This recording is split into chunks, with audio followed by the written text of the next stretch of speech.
सोने चांदी के दाम में आज यानी कि 13 अगस्त को तेजी देखने को मिली है। India Boolean and jewellers association के मुताबिक 24 कैरेट सोने का दाम 427 रुपये बढ़कर 1,97,000 रुपये हो गया है और इससे पहले सोना 99,670 रुपये पर था। वहीं 8 अगस्त को सोने ने 1,01,406 रुपये का ऑल टाइम हाई बनाया था।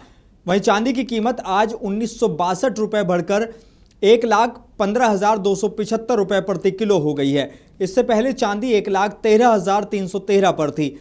वहीं 23 जुलाई को चांदी ने 1,15,850 रुपये का ऑल टाइम हाई बनाया था।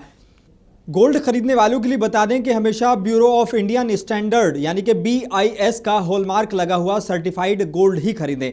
सोने पर 6 अंकों का हॉलमार्क कोड रहता है। इस हॉलमार्क यूनिक आइडेंटिफिकेशन नंबर यानी कि HUID कहते हैं। ये नंबर अल्फा न्यूमेरिक यानी कुछ इस तरह होता है कि लाइक AZ4524I। हॉलमार्किंग के जरिए ये पता करना संभव है कि कोई सोना कितने कैरेट का है।